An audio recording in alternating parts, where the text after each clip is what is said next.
خداوند متعال کی عنایت ہے جناب زہرا کی صورت میں جو پروردگار نے نبی اکرم کو عطا کی، اور پھر یہ فیض نبی کی امت میں بھی جاری ہو گیا۔ آپ کی خدمت میں روز اول میں نے عرض کیا کہ جناب سیدہ کا قرآنی عنوان، قرآنی نام کوثر ہے۔ کوثر کا مطلب خیر کثیر ہے۔ ہمیں کیوں ایام فاطمیہ کا انعقاد کرنا ہے؟ تاکہ ان ایام میں سیرت جناب سیدہ کو سمجھ سکیں۔ سیرت جناب سیدہ کو سمجھنا کیوں ضروری ہے؟ چونکہ ہم ہر نماز میں خدا سے دعا کر رہے ہیں کہ خدایا ہمیں صراط مستقیم دکھا، اور پھر صراط مستقیم کی وضاحت بھی کر رہے ہیں کہ خدایا ان لوگوں کا رستہ ان لوگوں کا رستہ ہمیں مل جائے کہ جن پر تو نے انعامات نازل کیے ہیں، اور ان لوگوں کے رستے سے ہمیں دور کر دے کہ جن پہ تو غضبناک ہوا ہے۔ تو بس وہ ہستیاں کہ جن کے ساتھ ہو جانے کا حکم قرآن نے دیا ہے، کونو مع الصادقین، سچوں کے ساتھ ہو جاؤ۔ اگر تلاش کرنا ہے اس امت کے سچے کون ہیں، تو نبی تمام سچوں کو جمع کر کے میدان مباہلہ میں لے آئے ہیں۔ تعالوا ندعو ابناءنا وابناءکم ونساءنا ونساءکم وانفسنا وانفسکم ثم نبتہل فنجعل لعنت اللہ علی الکاذبین۔ نبی اکرم نے جب یہ حکم پروردگار آیا کہ اب اگر دلیل آ جانے کے بعد بھی حیل و حجت کی جا رہی ہے، تو پھر انہیں کہیے آئیے اب فیصلہ میدان میں ہوگا، لیکن تلواریں نہیں چلیں گی، بد دعا کی جائے گی، اور خدا جھوٹوں پر لعنت نازل فرمائے گا۔ نبی اکرم کو گویا حکم پروردگار آیا کہ اے نبی لے آئیے، تعالوا ندعو ابناءنا وابناءکم، آپ اپنے بیٹوں کو لے آئیے، وہ اپنے بیٹوں کو لے آئیں۔ نساءنا و نساءکم، آپ اپنی عورتوں کو لے آئیے، وہ اپنی عورتوں کو لے آئیں۔ انفسنا و انفسکم، اب رسول اللہ نے ایک ایسا لشکر آمادہ کرنا ہے کہ جس نے سچائی اور صداقت کے میدان میں قدم رکھنا ہے۔ تلواریں چلانے والے بہت سارے رسول اللہ میدان میں لے کر گئے، کئیوں نے حق ادا کیا اور بہت ساروں نے اپنی تلواروں کو زحمت نہیں دی، مگر آج میدان تلوار کا نہیں ہے، آج میدان صداقت کا ہے۔ بس نبی نے جب تلاش کرنا شروع کیا تو مقام ابناءنا پہ رسول اللہ کو وہ دو فرزند نظر آئے جو علی کی صلب سے نبی کے بیٹے تھے، انہیں اپنے ہمراہ لیا۔ نساءنا کے مقام پر امت کی تمام برجستہ خواتین کی موجودگی میں، امہات کی موجودگی میں امت کی صدیقہ فاطمہ زہرا کا انتخاب کیا، اور جب اپنے جیسا تلاش کہ انفسنا و انفسکم، ہم اپنے جیسے لاتے ہیں تم اپنے جیسے لے آؤ، نبی نے پوری امت میں دیکھا، نبی کو اپنے جیسا صرف علی نظر آیا، بس علی کو ساتھ لیا اور میدان مباہلہ میں پہنچے۔ یہ وہ سچے ہیں جن کے ساتھ ہو جانے کا حکم قرآن نے دیا ہے۔ میں نے کسی حد تک کل کوشش کی کہ جناب سیدہ کی سیرت آپ کی خدمت میں، وہ حصہ، وہ جہاد جو بیوی نے اپنے گھر میں انجام دیا، وہ قیام جو جناب زہرا نے اپنے گھر میں انجام دیا، ایک سادہ ترین وسائل کے ساتھ ایک ایسا گھر بنایا کہ جو علی کے لیے سکون کا سبب تھا، اور حسنین جیسے بچے پال کر اس امت کو عطا کیے۔ زینب ام کلثوم جیسی بیٹیاں تربیت کی اس گھر کے اندر بیوی نے، اور قیامت تک ایک ایسا اسوہ قائم کیا۔ یقین جان لیجئے بعض اوقات انسان 70-80 سال زندگی گزارتا ہے، دنیا سے جاتا ہے، اس کے پیچھے کچھ بھی نہیں ہوتا، اس کی اپنی زندگی اس کے اپنے عزیزہ اقارب کے لیے بھی مفید نہیں ہوا کرتی چلے جانے کے بعد۔ اور کمال یہ ہے کہ 17 برس 18 برس کی زندگی ہے، مگر یہ 18 برس کی حیات قیامت تک آنے والی بشریت کے لیے نمونہ عمل ہے۔ اس حیات میں ایسے اصول موجود ہیں، سیرت کہتے بھی اصولوں کو ہیں آگا۔ سیرت کے معنی میں جو گڑبڑ ہوئی ہے وہ یہ ہوئی ہے کہ سیرت حالات زندگی کو کہا جانے لگا، حالات زندگی کو سیرت نہیں کہتے، اصول کو سیرت کہتے ہیں۔ اب آج سیرت کے مطابق عمل کرتے ہوئے لوگوں نے کہا ہم ٹیبل پہ نہیں، ڈائننگ ٹیبل پہ بیٹھ کے کھانا نہیں کھائیں گے، فرش پہ بیٹھ کے کھانا کھائیں گے۔ خوب، یہ سنت رسول ہے، سنت رسول ہے، کھجور کی چٹائی پہ بیٹھیں گے ہم، دوسرے قالین پہ نہیں بیٹھیں گے۔ وہ پتہ لگا گھٹنوں میں درد ہو گئی، کہا نہیں اب ٹیبل استعمال کرنا ضروری ہے۔ رسول اللہ تو شاید درد کے وقت بھی ٹیبل استعمال نہ کرتے اس طرح کا۔ خوب، برتن گلاس میں، شیشے کے گلاس میں پانی نہیں پئیں گے، مٹی کے گلاس میں پانی پئیں گے، پیالے میں پانی پئیں گے، سنت رسول ہے۔ بندہ خدا، سنت رسول جو رسول کے زمانے کے وسائل تھے، رسول اللہ نے ان وسائل کو استعمال کیا۔ اچھا، کمال تو یہ ہے کہ ان سنتوں پہ عمل کرتے تھے، جب سفر کا وقت آتا ہے تب نہیں کہا اونٹ استعمال کریں گے، چونکہ رسول تو خچر یا اونٹ استعمال کیا کرتے، اس کے لیے جہاز ہی استعمال کی. تو معلوم ہوا سواری بھی اپنے زمانے کی استعمال کرنی ہے، برتن ظروف بھی اپنے زمانے کے استعمال کرنے ہیں. تو سیرت رسول کہاں ہے؟ سیرت رسول وہ طرز عمل ہے کہ جسے رسول اللہ اختیار کیا کرتے تھے. لباس اپنے زمانے کا پہنو مگر پاکیزہ پہنو، لباس اپنے زمانے کا پہنو مگر فاخرانہ لباس نہ پہنو، لباس اپنے زمانے کا پہنو پاکیزہ اور حلال کما کے پہنو. خوب یہ سنت و سیرت رسول ہے. بس سنت اور سیرت حالات زندگی کو نہیں کہتے، اصول زندگی کو کہتے ہیں. جناب زہرا کی زندگی پہ کچھ اصول حاکم ہیں. کبھی سیرت کے عنوان سے گفتگو ہوگی تو ان اصولوں سے متعلق آپ کی خدمت میں بات کریں گے انشاءاللہ.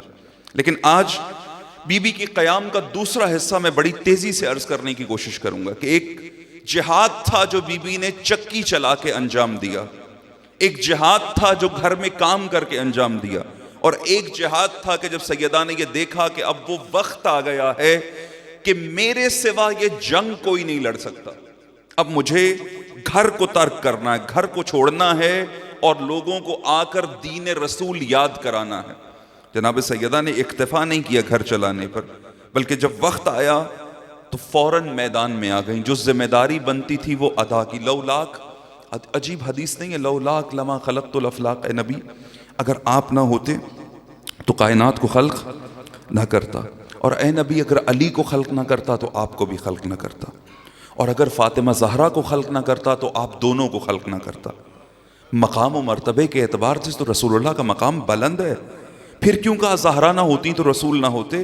معلوم یہ ہوتا ہے کہ کہا، بتایا، سمجھایا یہ جا رہا ہے کہ اے نبی اگر آپ نہ ہوتے تو کائنات بنانے کا فائدہ ہی کوئی نہیں تھا. انبیاء کی زحمتیں ضائع ہو جاتی اگر آپ نہ ہوتے، انسان کمال تک نہ پہنچتا اگر آپ نہ ہوتے، اور اس کمال تک پہنچی ہوئی انسانیت کو اگر علی نہ ہوتے تو کوئی بچا نہ سکتا.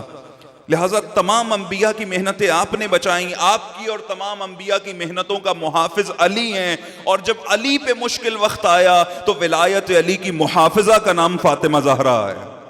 لہٰذا اگر فاطمہ نہ ہوتی تو ان ساری زحمتوں کا کوئی نتیجہ، کوئی محصول نہ ہوتا. خب جناب زہرا نے قیام کیا ہے. کیا ہے قیام فاطمی؟ خب جیسے ہی رسول اللہ کی آنکھ بند ہوئی، ابھی رسول اللہ کو دفن نہیں کیا گیا تھا. آپ کی خدمت میں یہ اب مطالب چونکہ تیزی سے عرض کرنا چاہ رہا ہوں، مگر رک کر ایک تمہیدی نقطہ عرض کرتا ہوں. ایام فاطمیہ کسی کا دل دکھانے کے لیے نہیں ہے حضور، یہ ذہن میں رکھیے گا. جسے ہم کہتے ہیں نا وحدت، ہم کسی کو دھوکہ نہیں دے رہے گا. یہ ہمارے اصول ہیں، قرآنی اصول ہیں، ثابت اصول ہیں. اور ثابت اصول یہ ہیں کہ ہم دشمن خدا کو اپنی زندگی میں کوئی جگہ نہیں دیتے، اور جو دشمن فاطمہ زہرا ہے وہ دشمن خدا ہے. دشمن فاطمہ زہرا کی ہماری زندگی میں کوئی جگہ نہیں ہے، دل میں کوئی سافٹ کارنر نہیں ہے، اس کے لیے زندگی میں کوئی مقام نہیں ہے، کسی بھی طرح سے نہیں ہے. کسی بھی مرحلے پہ دشمن فاطمہ زہرا کے لیے کمپرومائز نہیں کریں گے. مگر ہم اتنے عقل مند ہیں کہ ہم جذبات میں آ کے دشمن کے مقاصد کو بھی آگے بڑھنے نہیں دیں گے. ہاں، ہمیں پتہ ہے کہ تولا اور تبرہ کس طرح سے انجام دینے. تولا اور تبرہ جذبات کے اظہار کا نام نہیں ہے، بلکہ تولا اور تبرہ وہ تدبیر ہے کہ جس سے دینی مقاصد آگے بڑھتے ہیں. امیر المومنین علیہ السلام کے لیے بہترین موقع تھا. آقا نے اپنی آنکھوں سے سب دیکھا تھا. علی تلوار اٹھا سکتے تھے، علی میدان میں آ سکتے تھے، اور علی کی ذوالفقار کا مقابلہ کرنے کی طاقت کسی میں نہیں تھی. علی علیہ السلام کو جب رسن باندھ کے لے کر جا رہے تھے، ایک یہودی کھڑا دیکھ رہا تھا، مسلمان ہو گیا. اسے پوچھا کیوں مسلمان ہوا؟ کہا جب علی نے در خیبر اکھاڑا تھا میں خیبر میں تھا. کہا زمین اس طرح لرزی تھی کہ ہم گر گئے تھے. اگر یہ شخص آج خاموش ہے اس کا مطلب ہے اس کا دین حق ہے. یہ اگر دین حق کا پیروکار نہ ہوتا تو یہ ذوالفقار باہر ہوتی نہ ہم سے. کوئی مصلحت تھی جس نے علی کو خاموش کر دیا تھا؟ علی کو امت کا وجود عزیز تھا.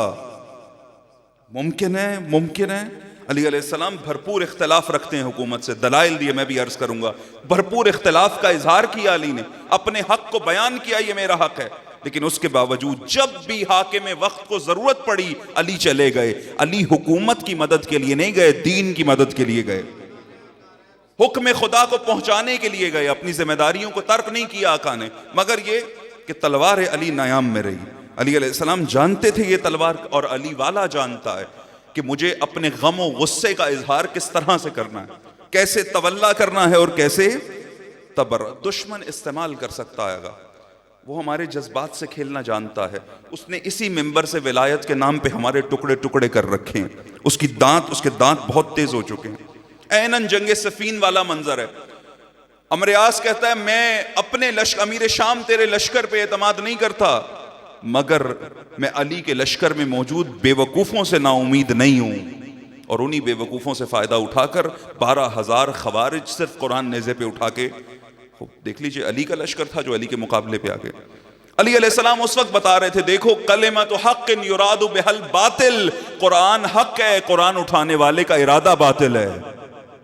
یہ جو آج ولایت کے نام پہ ٹکڑوں میں تقسیم کر رہا ہے، ولایت حق ہے، ولایت بنیاد دین ہے، ولایت ہو تو نماز قبول ہے، ولایت ہو تو روزہ قبول ہے، ولایت ہو تو حج ہے، اور ولایت نہ ہو تو عبادات کی کوئی حیثیت نہیں ہے۔ مگر یہ جو ولایت کے نام پہ لوگوں کو توڑ رہا ہے، ولایت حق ہے، اس کا ارادہ باطل ہے۔ اور ان ایام میں خصوصی طور پر یہ کوشش کی جائے گی کہ ان ایام کو کسی طرح سے متنازع کیا، ہم اہل حق ہیں، اور جس کے پاس حق ہے اس کے پاس یہ تدبیر بھی ہے کہ میں نے حق کیسے پہنچانا ہے۔ بس دشمنی کا اظہار کرنا ہے، مگر ان ایام کو کنٹروورشل نہیں ہونے دینا، متنازع نہیں ہونے دینا۔ اس طریقے سے اعلیٰ کرداروں کو اس طرح بیان کرو کہ پست کردار خود ہی دفن ہو جائیں۔ یہ تدبیر بہت اہم ہے، اگر جذباتی نہیں ہونا ہے، بلکہ تدبیر کے ساتھ آگے بڑھنا، دشمنی کا اظہار بھی کرنا ہے دشمن سے۔ اور دیکھیے بعضوں یہی مسئلہ اکثریت جنہوں نے مکتب اہل بیت قبول کیا ہے، بنیاد یہی مسئلہ بنا ہے، لیکن بات طریقے سے پہنچا دیجئے۔ اب جو ہم بات کرنے جا رہے ہیں وہ حقائق کا بیان ہے، اپنے عقیدے کے بیان میں ہم آزاد ہیں، حقیقت تاریخ میں جو لکھا ہے وہ بیان کرنے میں ہم آزاد ہیں، حقیقت بتانے میں اور توہین کرنے میں زمین آسمان کا فرق ہے۔ حقائق بیان کرنے سے کوئی نہیں روکتا، لیکن کسی کی توہین کا حق، ایک طرف ہم دشمنان اہل بیت کے ساتھ کمپرومائز نہیں کرتے، اور دوسری طرف ہم جانتے ہیں کہ امت اسلامیہ کے تمام مقدسات کا احترام ہم پر واجب ہے۔ اگر کسی شخصیت کو ہم ایسا نہیں مانتے جیسا ہمارے مسلمان بھائی مانتے ہیں تو ہم ان کے احترام میں کسی کی بے احترامی نہیں کریں گے، لیکن حقیقت کا بیان اور بے احترامی میں فرق ہوتا ہے۔ کیوں جناب زہرا میدان میں آئیں اور کیوں بی بی نے قیام کیا؟ حالات اس طرح کے بنے کہ جیسے ہی رحلت رسول اللہ، ابھی رسول اللہ کو دفن نہیں کیا گیا تھا، اور قیامت تھی رسول اللہ کے گھر پہ، اہل البیت پہ۔ اس کیفیت میں مدینہ میں موجود دو گروہ، انصار اور مہاجرین، انصار میں دو گروہ، اوس اور خزرج، یہ دو قبیلے جمع ہوئے، انصار کے نمائندہ اجتماع کیا انہوں نے سقیفہ بنی ساعدہ میں، اور چند افراد تھے کہ جس میں قبیلہ اوس کے، قبیلہ خزرج کے جو سردار تھے ان کو امت کا خلیفہ چن لیا گیا۔ مگر اس میٹنگ میں موجود تمام افراد یہ کہہ رہے تھے کہ اگر مہاجرین نے اس بات پہ اعتراض کیا کہ ہم نے بہرحال رسول اللہ کے ساتھ قربانیاں دی ہیں تو تم نے کیوں خلیفہ انتخاب کر لیا، تو کہا ہم ان سے کہہ دیں گے کہ خلیفہ تمہارا ایک خلیفہ۔ اب آپ غور فرمائیے، یہ سب کچھ غدیر کے بعد ہو رہا ہے، اور غدیر کو گزرے سالوں نہیں ہوئے ہیں، بہت کم وقت ہوا ہے، 2 ماہ 10 دن ہوئے ہیں۔ اس کیفیت میں یہ انتخاب انجام پا رہا ہے۔ اتنے میں خبر پہنچی مہاجرین کی چند برجستہ شخصیات کو، 3 شخصیات کو، کہ خلیفہ رسول اللہ کا خلیفہ انتخاب کیا جا رہا ہے۔ انہوں نے رخ کیا سقیفہ بنی ساعدہ کا، اور وہاں پہنچے اور جا کر انصار کے فیصلے کو ویٹو کیا، اور دلائل دی۔ ایک تفصیلی بحث ہے جو تاریخ میں لکھی ہے، دونوں طرف سے ہوئی۔ مہاجرین کی طرف سے جو بڑی دلیل دی گئی وہ دی گئی کہ خلیفہ رسول کے خاندان سے ہونا چاہیے، اس بنا پہ خلیفہ ہم میں سے ہونا چاہیے، تم میں سے نہیں ہونا چاہیے۔ انصار اس وقت کمزور پڑ گئے جب قبیلہ اوس کے سردار نے آگے بڑھ کے مہاجرین کے مقرر کردہ خلیفہ کی بیعت کر لی۔ ایک بزرگ صاحب تھے، ان سے کہا گیا آپ خلافت قبول کیجئے، انہوں نے کہا میں نہیں کروں گا، آپ بزرگ ہیں آپ قبول کیجئے۔ تو امت نے اپنا خلیفہ انتخاب کیا اور ان کی بیعت کا سلسلہ شروع ہو گیا۔ سقیفہ سے نکلے، مسجد نبوی تک آئے، جو رستے میں ملتا گیا، بہرحال جس بھی طریقے سے ممکن ہوا بیعت لی گئی، اعلان کر دیا گیا بیعت کرو۔ علی علیہ السلام مسجد میں موجود تھے، بیعت کا اعلان ہوا، علی اٹھے اور اپنے گھر کی طرف چل دیے۔ بنو ہاشم بھی ساتھ تھے، گھر کی طرف چل دیے۔ جنہوں نے آرام سے بیعت کر لی ٹھیک ہے، جو بیعت نہ کر سکے پھر انہیں آمادہ کیا گیا اس کے لیے جو طریقہ ممکن تھا وہ استعمال کیا گیا کہ وہ آ کر بیعت کریں. تعین کے وقت یہاں آن پہنچا کہ علی علیہ السلام بیعت نہیں کرتے، اور علی کا بیعت نہ کرنا حکومت کو زیر سوال قرار دیتا ہے. بس کسی طرح سے علی سے بیعت، پہلے بنو ہاشم سے زبردستی بیعت لی گئی، کیونکہ بنو ہاشم بھی بیعت کرنے کو تیار نہیں تھے. علی علیہ السلام کے گھر پہ آئے، لے گئے بنو ہاشم کو جو موجود تھے اور ان سے بیعت لی. اور پھر علی علیہ السلام امیر المومنین کو کس طرح لے کر گئے؟ اللہ اکبر. چند اس کی ایک روایت شاید آج مصائب میں آپ کی خدمت میں عرض کر سکوں. کس طرح سے جناب زہرا کے گھر پہ آئے، کیا عمل انجام دیا کہ جس کا خود کرنے والوں کو مرنے تک افسوس رہا کہ کاش ہم نے یہ نہ کیا ہوتا. لیکن بہرحال علی علیہ السلام کو مسجد میں لے جایا گیا. علی علیہ السلام نے مسجد میں پہنچتے ہی بیعت سے انکار کیا، کہا میں بیعت نہیں کروں گا بلکہ تمہیں میری بیعت کرنی چاہیے. کہا علی آپ کیوں دعوے دار ہیں، آپ کی بیعت کیوں کرنی چاہیے؟ کہا دیکھو میں کوئی اور دلیل نہیں دیتا، وہی دلیل دیتا ہوں جو تم نے دی ہے. کہ تم نے اپنی خلافت کے لیے دلیل یہ دی ہے کہ خلیفہ اس کو ہونا چاہیے جو رسول کے خاندان سے ہو، رسول کا قریبی ہو. کہ اس دلیل کو اگر بنیاد رکھو تو خلیفہ مجھے ہونا چاہیے، چونکہ میں رسول کے خاندان سے بھی ہوں اور رسول سے نزدیک ترین بھی ہوں. کہ یہ اس دلیل سے، جو تمہاری دلیل ہے، اس دلیل سے بھی خلیفہ مجھے ہونا چاہیے، میری بیعت کرو. علی علیہ السلام نے کہا میں ہرگز بیعت نہیں کروں گا. پھر ایک صاحب اٹھے، انہوں نے کہا اے علی ہم آپ کو بیعت پہ مجبور نہیں کریں گے، بہرحال آپ ہمیں نہ چھیڑیں، ہم آپ کو نہیں چھیڑیں گے. آقا امیر المومنین واپس تشریف لے آئے. حکومت مستحکم ہوئی، اور حکومت کے مستحکم ہونے کے بعد ایک اور عمل جو انجام دیا گیا. اب دیکھیے یہ وقت بہت مشکل وقت تھا. جناب سیدہ امیر المومنین کے ساتھ ایک ایک گھر گئیں. علی علیہ السلام لے کے جاتے ساتھ، سیدہ دروازہ کھٹکھٹاتی، کچھ دروازہ نہ کھولتے، کچھ جو کھولتے سیدہ انہیں کہتی جو سنا تھا غدیر میں آ کے گواہی دے دو، لیکن گواہی دینے کو بھی تیار. بعضوں نے تو یہ کہا کہ آپ لیٹ ہو گئے، اگر آپ پہلے آتے، فلاں صاحب آ کے بیعت لے گئے، اگر علی پہلے آ جاتے ہم علی کی بیعت کر لیتے. علی کیسے پہلے آ جاتے؟ علی رسول اللہ کی تدفین میں مشغول تھے. علی الباز ایک روایت کے اندر موجود ہے کہ آقا امیر المومنین کو جب خبر پہنچی سارے ماجرے کی تو رسول اللہ کی قبر کی مٹی کو ہموار کر رہے تھے. جیسے سنا تو وہ اوزار زمین پہ رکھا اور قرآن مجید کی اس آیت کی تلاوت کی. ظاہراً سورہ عنکبوت، احسب الناس، کا لوگ یہ گمان کرتے ہیں کہ جب انہوں نے یہ اعلان کیا کہ ہم ایمان لے آئے تو خدا انہیں امتحانات میں مبتلا نہیں کرے گا؟ گویا علی نے فرمایا اس وقت اس امت کا امتحان ہے. اس کے بعد جو عمل انجام پایا وہ یہ تھا، جیسے حکومت مستحکم ہوئی، حکومت نے کچھ افراد کو بھیجا اور باغ فدق جو فاطمہ زہرا کے تصرف میں تھا، وہاں سے بی بی کے عملے کو کام کرنے والے افراد کو نکال دیا گیا، اور حکومت نے اس بات کو اپنے قبضے میں لے لیا اس دلیل کے ساتھ کہ یہ مال فے ہے. مال فے وہ مال کہ جو بغیر جنگ کے اختیار میں آیا مسلمانوں کے. کہا تمام مسلمانوں کا حق ہے، یہ جناب زہرا کا حق نہیں ہے. خود بی بی نے گویا اب جو مقدمہ ولایت جو قیام فاطمہ زہرا نے انجام دینا تھا اس کی بنیادیں فراہم ہونا شروع ہو گئیں. سیدہ نے فوری طور پہ خود کو آمادہ کیا اور دربار میں تشریف لے گئیں اور جا کر مطالبہ کیا کہ باغ فدق میرا حق ہے. خلیفہ نے کہا اگر آپ کا حق ہے تو گواہ پیش کیجئے. جناب سیدہ نے 2 گواہ پیش کیے، ایک امیر المومنین علیہ السلام اور ایک جناب ام ایمن. جب جناب ام ایمن نے گواہی دی اس سے قبل پوچھا کہ یہ بتاؤ کیا تم نے رسول اللہ سے سنا ہے کہ میں جنتی خواتین میں سے ہوں؟ سب نے گواہی دی کہ ہاں ہم نے رسول اللہ سے سنا ہے کہ آپ جنتی خواتین میں سے. جناب ام ایمن نے گواہی دی، امیر المومنین نے گواہی دی، خلیفہ نے سند آمادہ کی، لکھ کے جناب سیدہ کو دے دی کہ باغ فدق آپ کا ہے. ابھی سیدہ واپس نہیں لوٹی تھی کہ ایک اور صاحب اس محفل میں وارد ہوئے اور انہوں نے کہا یہ سند کس چیز کی ہے؟ کہا یہ خلیفہ نے بتایا کہ یہ فدق میں نے، سیدہ کا حق تھا، انہوں نے گواہ پیش کیے، واپس کر دیا. اس نے وہ تحریر لی اور پرزے پرزے کر دی، پھاڑ دیا اس تحریر کو اور کہا یہ مسلمانوں کا حق ہے، ان کا حق نہیں ہے. سیدہ اور امیر المومنین جناب ام ایمن اپنے گھر کو واپس آ گئے. اگلے روز امیر المومنین نے مقدمہ فدق پوری شان سے لڑا. مسجد میں خلیفہ موجود تھے اور ایک بڑی تعداد میں مسجد میں افراد مسلمان موجود تھے. امیر المومنین تشریف لے گئے اور جا کر فرمایا کہ فدق زہرا کا حق ہے، انہیں واپس کیا جائے. کہ علی ہم پہلے بھی یہ بات واضح کر چکے ہیں کہ گواہ پیش کیے جائیں. ایک ام ایمن، آپ تو شوہر ہیں، آپ کی گواہی قبول نہیں ہوگی. ایک ام ایمن تنہا خاتون ہے، ان کی گواہی پہ ہم واپس نہیں کریں گے فتق.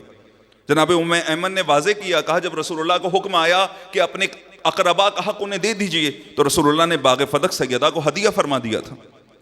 کہا وہ گواہی ہم قبول نہیں کریں. علی علیہ السلام نے کہا دیکھو عجیب کام کرتے ہو، جو معاملہ لوگوں کے ساتھ کرتے ہو وہی میرے ساتھ کرو، میرے ساتھ الگ مسئلہ الگ معاملہ کیوں کرتے ہو؟ کہا علی آپ کے ساتھ ہم نے کون سا الگ معاملہ کیا؟ کہا دیکھو اگر کسی کے قبضے میں کوئی شے ہو، مثلا ایک گھر ہو وہ کسی کے استعمال میں ہو، اور میں کہوں یہ گھر میرا ہے، تو گواہ کس کو پیش کرنے پڑیں گے، مجھے یا صاحب خانہ کو؟ کہا علی آپ کو، چونکہ گھر اس کے استعمال میں ہے اور آپ کا دعویٰ ہے کہ آپ کا ہے، تو گواہ آپ کو پیش کرنے چاہیے. علی علیہ السلام نے فرمایا کہ فتق فاطمہ زہرا کے اختیار میں تھا، وہاں بی بی کا عملہ کام کر رہا تھا، بی بی کے زیر تصرف تھا. کہ جس نے دعویٰ کیا ہے کہ فتق ہمارا ہے اسے گواہ پیش کرنے چاہیے، نہ کہ فاطمہ زہرا کو گواہ پیش کرنے چاہیے. خوب ایک صاحب بولے، کہا کہ علی ہمیں معلوم ہے کہ ہم دلائل میں آپ سے نہیں جیت سکتے، لیکن بہرحال یہ آپ کا حق نہیں ہے.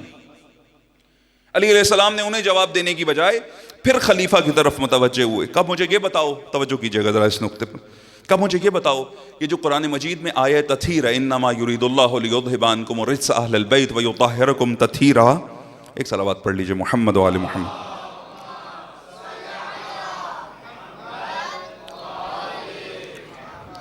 وعجل فرق، اس سے بھی بہتر انداز سے صلوات.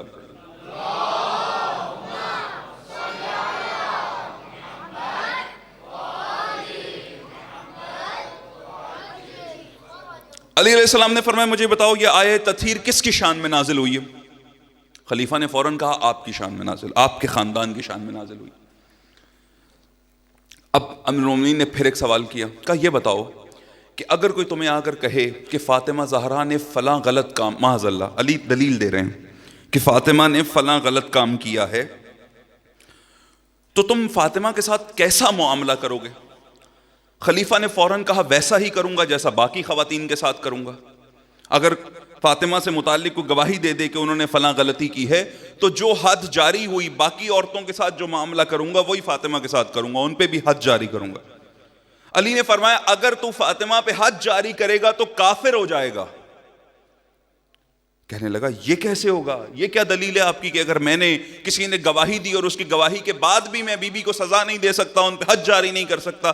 کہا اس لیے کہ تو نے اعتراف کیا ہے کہ آیت تطہیر فاطمہ زہرا کی شان میں نازل ہوئی ہے. جس کی طہارت کی گواہی خدا دے دے، خدا کی گواہی کو ٹھکرا کے بندے کی گواہی قبول کرے گا کافر ہو جائے گا. حق فاطمہ، پورا مجمع مسجد پکار اٹھی کہ علی کی ایک ایک دلیل اس بات کی گواہی ہے کہ حق فاطمہ زہرا کا ہے، لیکن واپس نہیں کیا گیا. کیوں؟ مسئلہ کھجوروں کے باغ کا نہیں تھا. یہ سب کو پتا تھا کہ مسئلہ کھجوروں کے باغ کا، کھجوروں کے باغ میں اتنی کشش نہیں ہے کہ فاطمہ اپنے گھر کو چھوڑے اور دربار میں آ جائے. سید الشہداء علیہ السلام نے قیام کیا نا، آقا کے قیام کی بنیاد یہ نہیں تھی چونکہ کوفیوں نے، کیونکہ یزید نے بیعت مانگی لہٰذا حسین نے قیام کیا. نا، اگر کوفی بیعت نہ بھی مانگتے، تب اگر یزید بیعت نہ بھی مانگتا تب بھی حسین ابن علی قیام کرتے.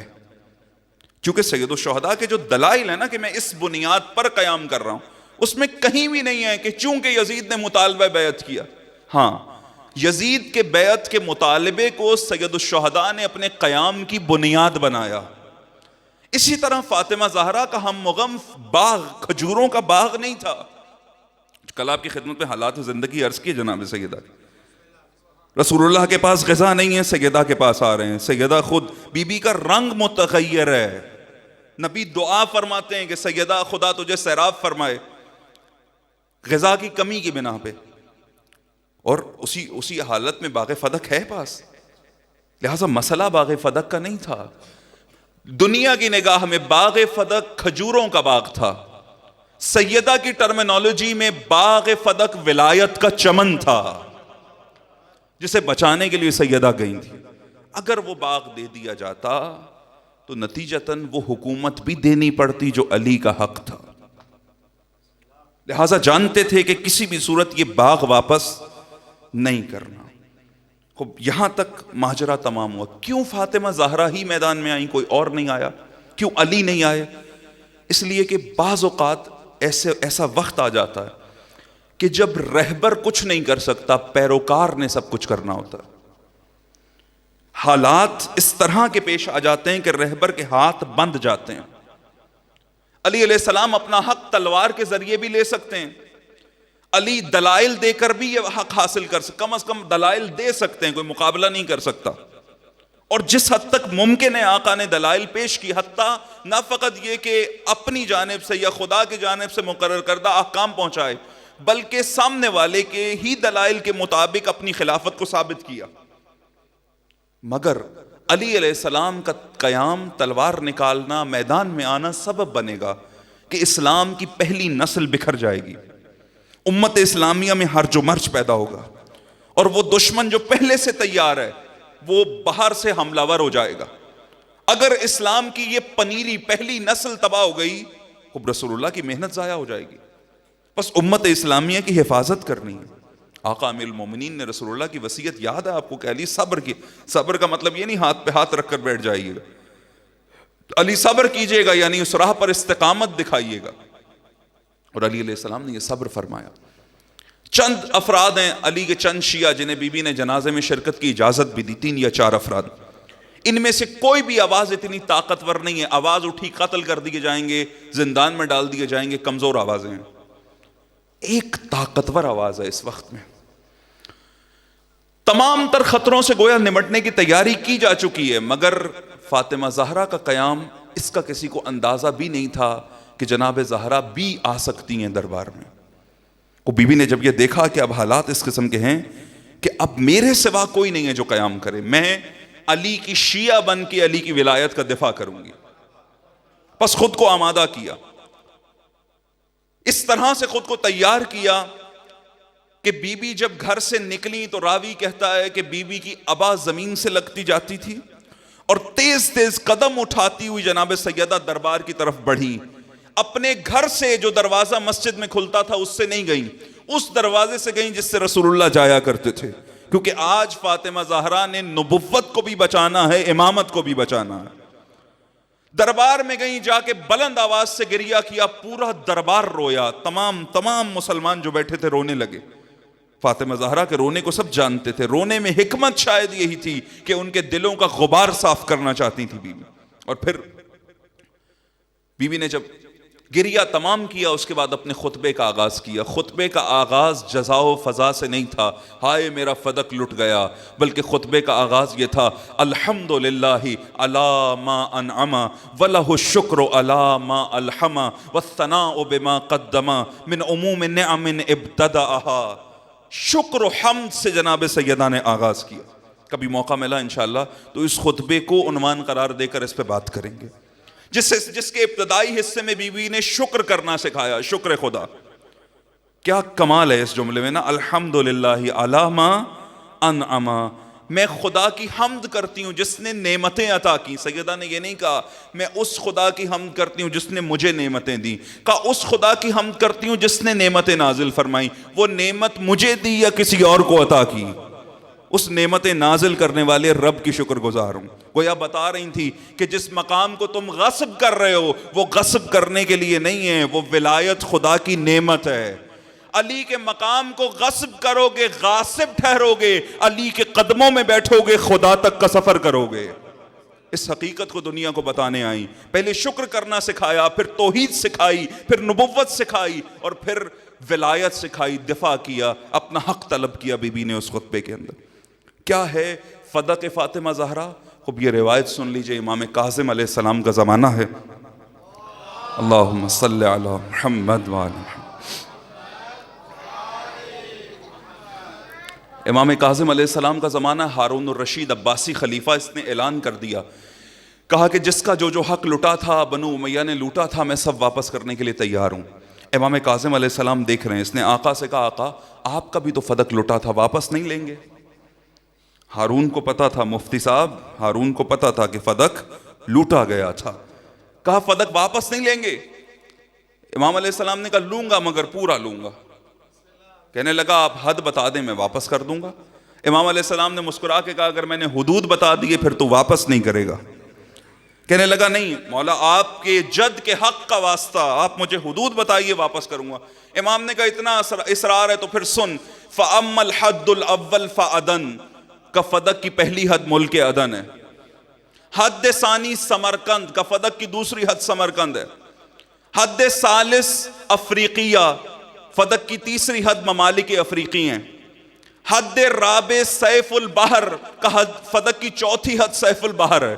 امام نے جیسے ہی پہلی حد بتائی نا فدق کی، فَتَغَيَّرَ وَجْهُ الرَّشِيدِ، ہارون رشید کا چہرہ متغیر ہوا، دوسری حد سنی چہرہ سرخ ہو گیا، تیسری حد سنی چہرہ سیاہ ہو گیا، چوتھی حد سنی کہتا ہے میں آپ سے فدق کی حدود پوچھ رہا ہوں، آپ مجھے میری مملکت کی حدود بتا رہے ہیں، میری حکومت کی حدود بتا رہے ہیں۔ گویا امام کاظم نے یہ بتایا کہ سیدہ جو لینے آئی تھی کھجوروں کا باغ نہیں تھا، علی کی ولایت کا چمن تھا، وہ حکومت جو اس وقت علی کا حق تھا، اور آج خدا کا نمائندہ میں موسیٰ کاظم موجود ہوں، جس مسند پہ تو کاذب ہے وہ مسند میرا حق ہے۔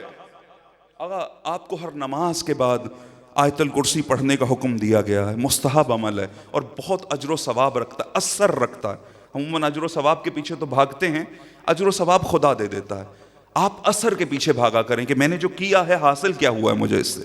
ہر عمل جو آپ سے طلب کیا گیا اس کے اندر ایک چھپا ہوا راز ہے۔ آیت الکرسی، البتہ آیت الکرسی بھی دو طرح کی ہے، میں نے کسی زمانے میں سنا تھا، اب تازہ مجھے نہیں پتا، کہ زکوٰۃ معاف کرانے کے لیے بینکوں میں جو شیعہ ہیں نا وہ 9 کروڑ ہیں۔ ویسے کتنے ہیں پاکستان میں؟ 5، مشہور عدد 5 ہے، کبھی کوئی مردم شماری تو نہیں ہوئی بہرحال، لیکن زکوٰۃ معاف کرانے کے لیے 9 کروڑ ہیں۔ اسی طرح سے ہمارے بچے بڑے چالاک ہیں، اسکول میں موقع ملتا ہے نا آیت الکرسی کا، تو وہ شیعہ والی آیت الکرسی لمبی ہے، سنی والی آیت الکرسی فرقے، ہر چیز فرقوں میں تقسیم ہو گئی، تو باقی سب چیزیں یاد کرنے کا وقت ہے کہتے شیعہ ہوں، آیت الکرسی کا وقت یاد کرتے نہیں ابھی میں سنی ہو جاتا ہوں چونکہ چھوٹی یاد کرنی پڑی۔ آیت الکرسی شیعوں کی بھی اتنی ہے، سنیوں کی بھی اتنی، وہ پہلی آیت تھی آیت الکرسی ہے۔ جیسے ہی آیت الکرسی تمام ہوتی ہے اگلی آیت آغاز ہوتی ہے، وہ کیا ہے؟ وہ یہ ہے کہ قد تبین الرشد من الغی لا اکراہ فی الدین، دین میں کوئی جبر نہیں ہے۔ قد تبین الرشد من الغی، خدا نے حق اور باطل دونوں کو واضح کر دیا، رشد اور غی کو واضح کر دیا۔ فمن یکفر بالطاغوت ویؤمن باللہ، اب خدا چاہتا یہ ہے کہ تو غلط کا انکار کرے، صحیح پہ ایمان لے آئے۔ خدا نے غلط کو جس تعبیر کے ساتھ بیان کیا وہ طاغوت ہے، یکفر بالطاغوت۔ طاغوت کسے کہتے ہیں آقا؟ طاغوت ہر وہ شخص ہے جو اللہ کی مقرر کردہ حدود کو پھلانگ کے باہر آ جائے، وہ طاغوت ہے۔ میں خدا کی حدود کو جب جب پھلانگوں گا میں طاغوت قرار پاؤں گا۔ مسلمانوں کا آج عجیب عقیدہ بن گیا ہے، کہتے ہیں کہ اسلام میں حکومت کا معیار یہ ہے کہ جو حاکم ہو اس کی حکومت کو ماننا ضروری ہے۔ سنا ہے نا آپ نے؟ سوشل میڈیا کا زمانہ ہے، ہاں جنہوں نے نہیں سنا وہ خدا کا شکر کریں گے، ان کا اس سوشل میڈیا جیسی بلا سے کوئی تعلق نہیں ہے، لیکن بہرحال یہاں اکثریت کا ہے۔ کہا کہ جو حاکم بن جائے اس کی حاکمیت کو قبول کر لیا جائے، کوئی حق نہیں رکھتا کہ کسی حاکم کے مقابلے میں قیام کرے، اور اسی دلیل کی بنا پر حسین ابن علی نے انکار کیا، مگر صحابہ نے یزید کی بیعت کر لی، چونکہ صحابہ دین بہتر جانتے تھے، حسین کو دین نہیں پتا تھا۔ تف ہے تمہاری سوچ پہ، اسے دین نہیں پتا تھا جو دی پناہ ہے، جو دین کی بنیاد ہے، اسے دین نہیں پتا تھا جس نے لا الہ الا اللہ کو بچایا ہے، جو روح لا الہ الا اللہ ہے، اسے دین نہیں پتا تھا کہ جس کے احترام میں رسول اپنے سجدے سے نہیں اٹھتے تھے چونکہ حسین پشت پہ سوار ہو گیا ہے، اسے دین نہیں پتا تھا۔ اللہ صلی علی محمد وآل محمد وعجل فرج۔ یہ دلیل ہے، اس بنا پہ صحابہ، چونکہ صحابہ جانتے تھے جو حاکم بن گیا اسے قبول کیا جائے چاہے ظالم ہو۔ بندہ خدا کیوں نص سے قرآن کے خلاف بات کرتے ہو؟ قرآن مجید نے حضرت موسیٰ کو حکم دیا، اے موسیٰ اذهب الی فرعون، موسیٰ جائیے فرعون کی طرف، چونکہ فرعون طغیان کر رہا ہے، فرعون طاغوت بن گیا ہے۔ اگر اسلام آنے کے بعد کسی ظالم کی حکومت کے آگے سر جھکانا تھا تو پھر فرعون بہتر تھا، چونکہ فرعون بن کے فرعونیت دکھاتا تھا۔ یہ اسلام کا نبی کا خلیفہ بن کے، نبی کا جانشین بن کے بنو امیہ اور بنو عباس نے جو قیامتیں ڈھائی ہیں یہ فرعون سے بدتر ہیں۔ ان کی حکومت کے لیے دلیلیں دیتے ہو؟ ہر میدان کا اپنا اپنا طاغوت ہے آگا، ہر میدان کا طاغوت وہ جو حد خدا سے باہر آ گیا۔ بعض اوقات یہ طغیان مسلح عبادت تک بھی آ جاتا ہے، اور بعض اوقات یہ طغیان ممبر تک بھی آ جاتا ہے۔ جو جاہ طلب ہے اور کسی مقام پہ بیٹھا ہے، مقام پسند ہے نا، مرتبہ اپنے آپ کو اس کے لائق جانتا ہے، خوب یہ وہ ہے جو طغیان گر ہے، جس کے اندر طغیان ہے اور یہ ممبر تک آ گیا ہے۔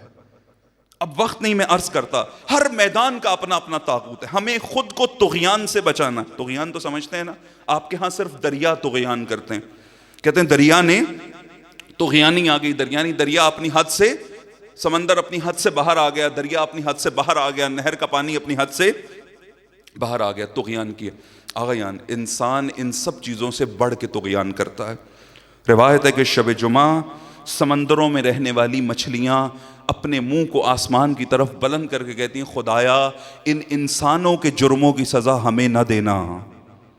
یعنی انسان اتنا جرم، اتنی ایسی قیامتیں انسان ڈھاتا ہے کہ حیوانات دعا کرتے ہیں کہ خدا اس انسان کے شر سے ہمیں بچا لینا۔ ساغیان محترم، ہر میدان کا طغیان ہے، طاغوت ہے۔ سیاست کے میدان کا طاغوت وہ ہے کہ جو چاہے بہت نیک آدمی ہو لیکن اپنے آپ کو حق حاکمیت کا حقدار جانتا ہو، کسی بھی زمانے میں ہو، وہ 1400 سال پہلے ہو، وہ 1400 سال بعد ہو۔ کوئی اٹھے اور یہ کہے کہ مجھے امت اسلامیہ کا حاکم ہونا چاہیے، خوب یہ وہ ہے جو سیاست کے میدان کا طاغوت ہے۔ اور قرآن کا حکم ہے کہ فَمَن يَكْفُرْ بِالطَّاغُوتِ وَيُؤْمِن بِاللَّهِ، تم خدا پہ ایمان لانے کے قابل اس وقت ہو جب طاغوت کا انکار کر دو۔ ہر وہ سسٹم جو انسانوں کے زندگی گزارنے کے لیے ہے اور انسانوں نے بنایا ہے، وہ سسٹم طاغوت ہے، وہ طغیان کیا ہے۔ جو کام خدا نے کرنا تھا وہ تم نے خود کیا۔ جناب زہرا کیوں آئیں؟ اچھا علی کو مسند کی ضرورت تھی؟ توجہ کر رہے ہیں؟ ایسا تھا کہ علی علیہ السلام مسند پہ نہ آتے تو علی کی عظمت شان کم ہو جاتی؟ علی مسند کا محتاج نہیں تھا، مسند محتاج علی ہے۔ علی علیہ السلام کو مسند کی ضرورت نہیں ہے۔ پھر کیوں سیدہ قیام کر رہی ہیں؟ چونکہ حکومت اس قدر اہم ہے، الناس علی دین ملوکہم، لوگ اپنے حکمرانوں کے دین پر ہوتے ہیں۔ اس لیے نبی نے امام بنایا، اور خدا نے امام بنایا اور امام کو عصمت عطا کی تاکہ لوگ یہ عصمت سرایت کرے اور لوگوں تک پہنچ جائے۔ اسے مقام عصمت کبریٰ اور عظمیٰ عطا کیا ہے، اور لوگ مقام عصمت صغریٰ کو حاصل کر لیں، گویا ایسے بن جائیں جیسے معصوم ہے، تالی تلو عصمت قرار پائیں، لوگوں کی زندگی سے طغیان و گناہ ختم ہو جائے۔ اس لیے رہبر وہ ہونا چاہیے کہ جس کا تعارف نبی نے کرایا، کا پروردگار پہلے بیان کیا، کہ حق علی کے ساتھ ہے، علی حق کے ساتھ ہے، پھر دعا کی، اے پروردگار حق کو ادھر موڑ دے جدھر علی مڑ جائے۔ گویا بتایا کہ حق تابع ہے علی ابن ابی طالب کے، جہاں علی مڑیں گے وہاں حق مڑے گا۔ آج ہم امام زمانہ، یہ نقطہ بیان کرنا اس لیے ضروری تھا کہ آج ہم امام زمانہ کا انتظار کر رہے ہیں۔ کچھ نہ سمجھو نے آ کے ہمیں، البتہ عقیدت میں، یہ شاید انہوں نے کسی غلط اس میں نہیں کیا، اور اگر عقیدت میں سمجھ کر یہ کام کیا جائے اس میں کوئی حرج بھی نہیں ہے، کہ مثلا گھروں میں کرسیاں سجا کے رکھ لیں امام زمانہ کے نام پہ، امام آئیں گے اس کرسی پہ بیٹھیں گے، ٹھیک ہے، اپنے گھر کو اگر آپ اس کے ذریعے سے متوجہ ہوتے ہو امام کی طرف، کرو یہ کام، مگر یہ ذہن میں رکھو کہ امام نے اس ممبر کی مسجد کی امامت کے لیے نہیں آنا، امت اسلامیہ کی امامت کے لیے آنا ہے۔ اور امام نے آ کر اسی نقطے پر عمل کرنا ہے کہ جو اقتدار طاغوت کا ہوگا امام اسے گرا دیں گے، ہر باطل حکومت سرنگون ہوگی، ہر باطل حکومت سرنگون ہوگی، کیونکہ طاغوت ہے، اور طاغوت کا انکار کرنا، یہ انکار فاطمہ زہرا نے سکھایا۔ اب ہم چونکہ مجبور ہیں، دین اسلام علم فقہ خصوصی طور پر ڈیزائن اس طرح سے کیا گیا ہے کہ علم فقہ، آپ اپنی حالت علم فقہ کو بتائیے، علم فقہ آپ کے لیے آپ کے مطابق اسلام کو ڈیزائن کر دیتا ہے۔ مثلا آپ کہیں کہ جی میرے ہاتھ پاؤں سالم ہیں، گھٹنوں میں کوئی درد نہیں ہے، تو آپ کو ایک دین بتا دیا جائے گا کہ مثلا اگر آپ نے نماز پڑھنی ہے تو آپ نے کھڑے ہو کے نماز پڑھنی ہے، قیام ایسے کرنا ہے، رکوع ایسے کرنا ہے۔ اب آپ جا کر کہیں کہ بھائی ڈاکٹر نے منع کر دیا ہے، گھٹنے اس قابل نہیں ہے، سجدہ نہیں کر سکتا، آپ کو بتا دیا جائے گا بھائی آپ نے کرسی پہ ایسے ایسے بیٹھ کے نماز پڑھنی ہے۔ یعنی جیسی آپ کی حالت ہوگی جیسی آپ کی کنڈیشن ہوگی حکم ثانوی آ جائے گا آپ کے لیے، تاکہ آپ دین پر بھی عمل کر سکیں اور آپ کو مشکل بھی پیش نہ آئے۔ اب چونکہ ہم ہیں مجبور، طاقتور نہیں ہیں، ہمیں تو دنیا مار رہی ہے، ہم اپنے نظام اور سسٹم کی بات کیسے کریں؟ خوب ہم تو دنیا کے بنائے ہوئے نظاموں میں صرف رہنے کے قابل ہیں، کچھ کرنے کے قابل ابھی ہماری حالت ایسی ہے نا، تو اب اس وقت کیسے انکار کریں؟ آغا بلے آپ اس نظام کے اندر موجود ہیں اور کسی حد تک رہ رہے ہیں اندر، تو نظام کا حصہ بھی ہیں، لیکن آپ نے وہ روایت بچپن سے سن رکھی ہے کہ جب تم کسی خطا، کسی غلطی کو دیکھو ایک کام ناحق ہے، تو 3 صورتیں ہیں۔ اولاً اس کو ہاتھ سے روکو، دوسرا اس کے بارے میں اظہار کرو کہ یہ غلط ہے، تیسرا اگر اس قابل بھی نہیں ہو تو دل میں اس کو برا جانو۔ سیدہ زہرا کی سیرت یہ بتاتی ہے کہ تم کسی طاغوت کو اپنے دل میں جگہ دینے کی قوت اور طاقت خدا نے تمہیں عطا نہیں کی ہے، یہ اجازت خدا نے تمہیں عطا نہیں کی ہے۔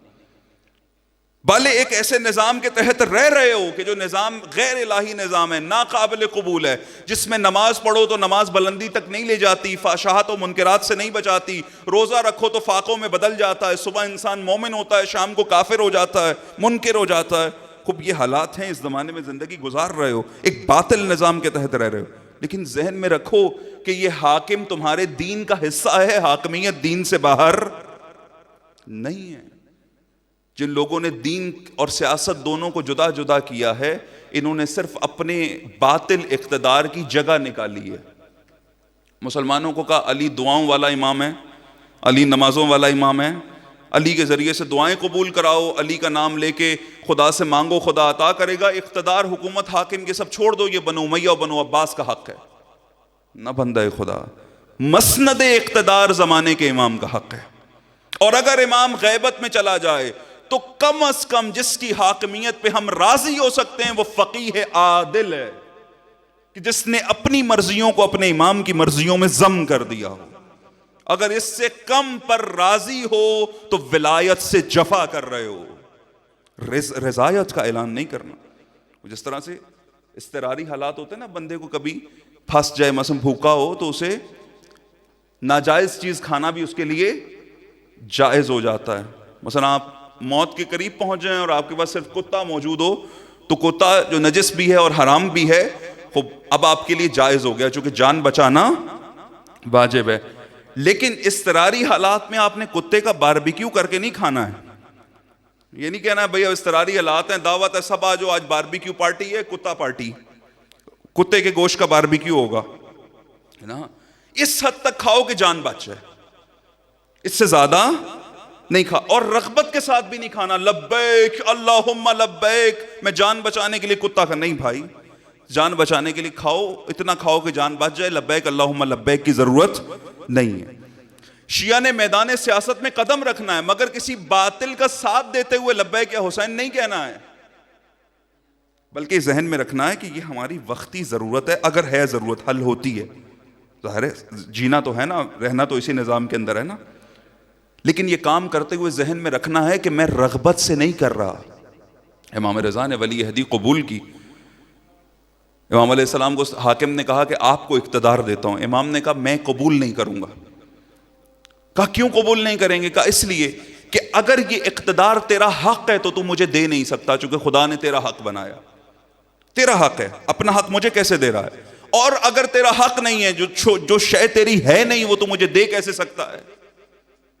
ایک مسند اقتدار میرا حق ہے، یہ حق مجھے خدا نے عطا کیا، نہ ہارون تو مجھے دے گا یہ حق، مامون تجھ سے میں یہ حق نہیں لوں گا، کیونکہ تو در واقع مجھے اختیار نہیں دے رہا، اپنے اقتدار کو مضبوط کر رہا ہے میرے ذریعے سے۔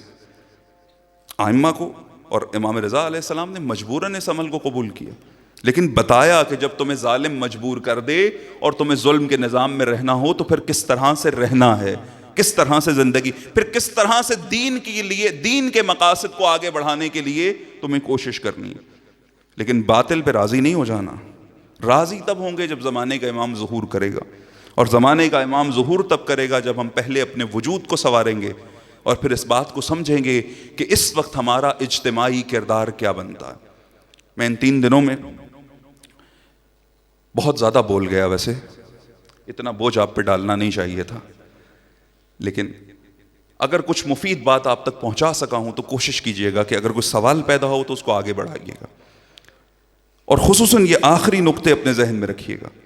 آج بھرپور کوشش کی جا رہی ہے، پورا ایک گروہ فعال ہے کہ پھر سے کسی طرح اسلام و سیاست کو جدا جدا کیا جائے، اور لوگوں کو بتایا جائے کہ اسلام صرف نماز اور روزے کا نام ہے۔ نہ، سیرت فاطمہ زہرا یہ ہے کہ جب چکی چلانے کا وقت آئے، گھر میں کام کرنے کا وقت آئے تو گھر کے کام کاج میں خود کو تھکانا دین ہے، اور جب دین پہ مشکل وقت آئے تو گھر چھوڑ کے دربار میں آ کے دین کا دفاع کرنا دین ہے۔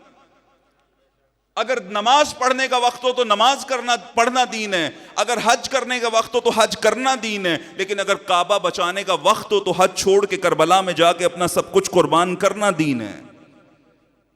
ظلم کے نظام کو قبول نہیں کرنا، باطل سے کمپرومائز کر کے راضی ہو کے نہیں بیٹھنا۔ اگر کوئی نمازی و پرہیزگار بھی آ کر یہ کہے نا کہ حکومت میرا حق ہے، تو اس کے فاسق اور فاجر ہونے کے لیے یہی کافی ہے کہ جو اس کا حق نہیں ہے اسے وہ اپنا حق سمجھ رہا ہے۔ بندوں پہ حکومت صرف خدا کا حق ہے، اور خدا کے مقرر کردہ ان اولیاء کا حق ہے جنہیں خدا نے یہ حق عطا کیا ہے۔ سیدہ کا قیام اس بنیاد پر تھا۔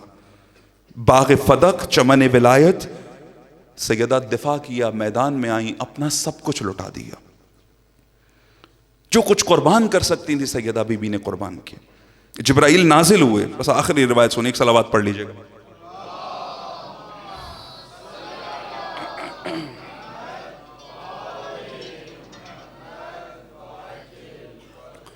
جبرائیل نازل ہوئے کہ آج اے نبی خدا آپ کے لیے نہیں آیا، آپ کی بیٹی فاطمہ زہرا کے لیے آیا ہوں۔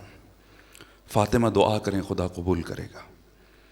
بی بی نے دعا کی، کہا جب تک زندہ رہوں قرآن مجید کی تلاوت کرتی رہوں، جب تک زندہ رہوں رسول کے چہرے کی زیارت کرتی رہوں، اور کہا جب تک زندہ رہوں خدا کی راہ میں انفاق کرتی رہوں۔ فاطمہ زہرا کے پاس جو کچھ تھا سیدہ نے سب کچھ انفاق کر دیا۔ تعین کی یہ حالت ہے بی بی کی کہ اب سیدہ کے ہاتھ پر بھی زخم کا نشان ہے، اور سیدہ کی پسلیاں بھی ٹوٹی ہوئی ہیں۔ اس کیفیت میں، اس غربت کے عالم میں سیدہ دنیا سے تشریف لے جا رہی ہیں کہ علی علیہ السلام سے وہ غربت دیکھی نہیں جاتی۔ جب سیدہ کو قبر میں اتارا نا تو ایک مرتبہ شرمندگی کا اظہار کیا، کہا یا نبی اللہ، علی شرمندہ ہے، جب یہ امانت لی تھی تو سالم تھی، آج علی پہلو شکستہ واپس لوٹا رہا ہے۔ علی کو بہت دکھ تھا اس بات کا، چونکہ جب علی و زہرا کا ازدواج ہوا، رسول اللہ نے زہرا کا ہاتھ علی کے ہاتھ میں دیا اور کہا علی یاد رکھنا فاطمہ میری بیٹی نہیں ہے، خدا کی امانت ہے۔ آج علی امانت لوٹا رہے تھے لیکن تڑپ رہے تھے۔ کہا میں نہیں بتا سکتا اس امت نے آپ کی بیٹی کے ساتھ کیا کیا، یہ آپ اپنی بیٹی سے خود پوچھ لیجئے گا۔ عزادارو کیا ہوا ایسا؟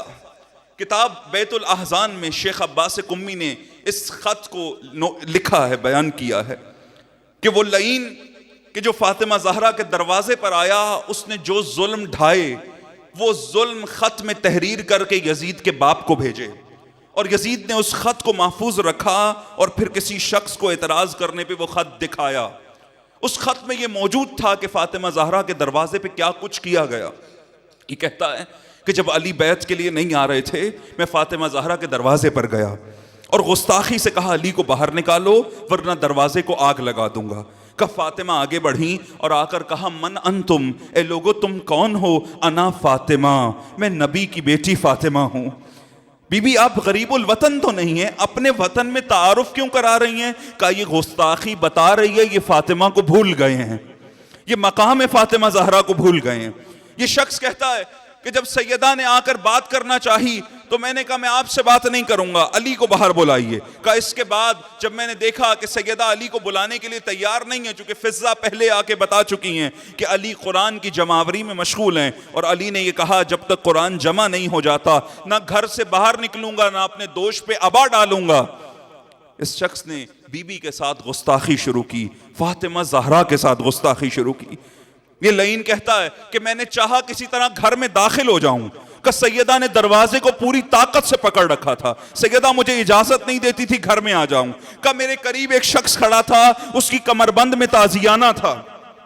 کہ جب فاطمہ نے دروازہ نہیں چھوڑا تو میں نے تازیانہ نکالا اور فاطمہ کے ہاتھ پر مارا, وہ ہاتھ جس کا رسول بوسہ لیا کرتے تھے. کا تازیانے کا لگنا تھا کہ دروازے کے پیچھے سے سیدہ کی صدا بلند ہوئی, یا ابتا, اے میرے بابا دیکھیے مجھ پہ کیا ظلم ہوتا ہے.